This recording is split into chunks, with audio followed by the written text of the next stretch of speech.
Hello and welcome to the Sociology of Food and Eating Supermarket Tour.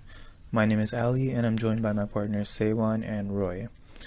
In this video we will be exploring a specific aisle or section of a supermarket to draw connections to the Supermarket Tour textbook by OPIRG, which stands for the Ontario Public Interest Research Group, as well as expanding some of our own observations and discoveries.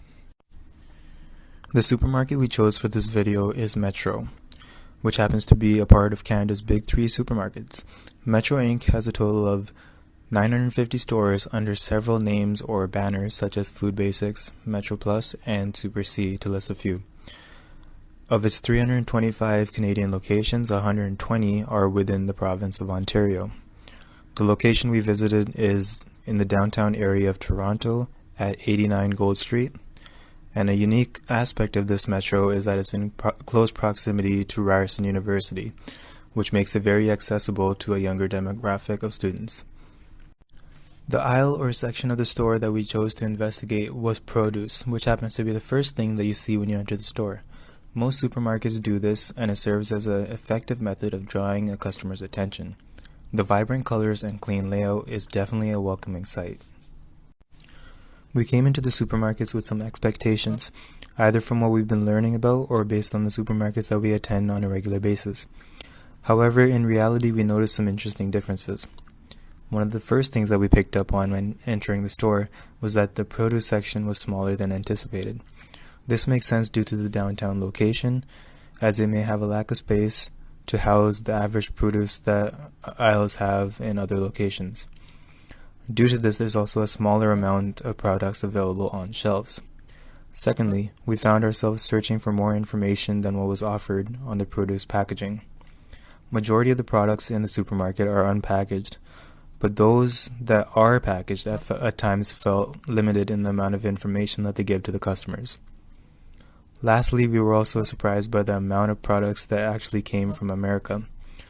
When browsing the shelves, we found various items that came from countries such as Mexico, Belgium, and of course Canada, though many of them, almost 40 to 50% of what we found, was imported from USA.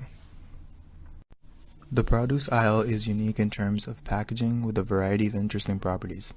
For instance, some of the organic products were packaged with a very specific amount of the item as seen in the first image.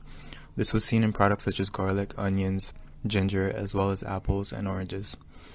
This raises the question of why they would be packaged in this way, opposed to the regular produce, which is often left open for customers to choose a specific amount. On the other hand, avocados that we found were mostly unpackaged with a simple band around them indicating that they're organic. When reading the supermarket tour book, we found an interesting point about how products need to be 95% organic in order for them to put that label on the item. Anything between 70 to 95% organicness must state the percentage of the ingredients that were used that are organic. Though in our time exploring the supermarket, we were unable to find a product that had any sort of percentage mentioned. We did, however, find some QR codes that led to websites of organizations and companies such as Mushi Farms. When we observed fruit section, we could easily find shiny fruits, which looks very clean and healthy. However, the supermarket tour book states that these shiny fruits are waxed or shellacked by fungicide, chlorine, and wax, and this wax is fat soluble, so they stays in our body for a long time. Usually, apples are eaten raw with skin, and this could leave toxic pesticides in our body. It was shocking to observe that most of the apples we purchase are polished and exposed to the danger from chemical pesticides, except for the organic product. This observation totally changed our purchasing habit for the vegetables and fruits to doubt why these fruits are very clean and shiny without any bug bites, even they are directly from the farm. Also, we started to prefer organic apples to purchase since the organic apples should contain at least 95% of organic contents, which means we are 95% from the toxic chemicals. Aside from the details connecting to the supermarket tour book, we found some interesting discoveries of our own. One of these happened to be a watering system that was used for certain products such as green onions, kale, spinach, and bunch carrots. A sprinkler system would release a mist of water every couple minutes to keep these products fresh. At the same time, this also plays a role in making these products more attractive on shelves. Oftentimes, when healthy products are shown in advertising, water is used as a tool to make them appear more lively and fresh, and this concept can be applied to the products we see in stores. Another interesting discoveries outside from the supermarket tour book was the carrot packaging.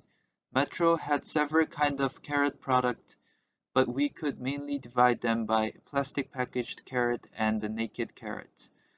Both were from Ontario, which means they travel similar miles to get to the retail shop and do not need additional protection because naked carrots seemed in same condition. We got an additional question from here that if we need to peel off the carrot before we cook, why do we need the packaging to protect the carrot? Also, since the carrot is very susceptible to the humidity, the closed plastic wrap packaging will only reduce the shelf life of the carrot because the air cannot circulate to make a perfect humidity environment. We discovered that this unnecessary packaging will increase the plastic waste and the food waste because of the shorter shelf life of the carrot product. Food miles refers to the distance traveled in terms of where the product was originally produced to where the final destination for its consumers are.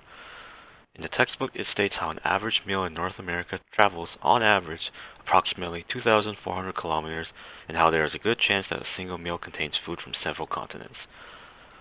As stated before, a majority of the produce that is being stocked in Metro is locally grown and delivered from local farms, with the remainder coming from American farms and in rare cases from international locations.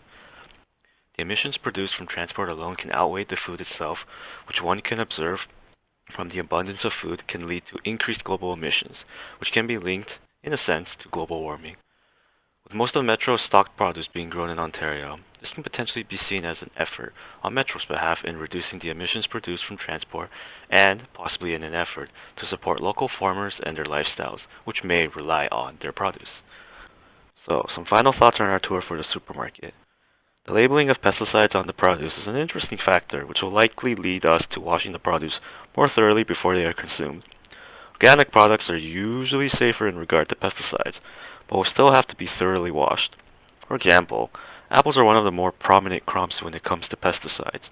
I regularly eat apples after a single wash with the peel intact, but with the addition of the information taken from the supermarket tour, I'll most likely start peeling the skin off the apples if the apples themselves are not organic. And that sums up our experience from visiting the produce section. This has been the supermarket tour, and thanks for watching.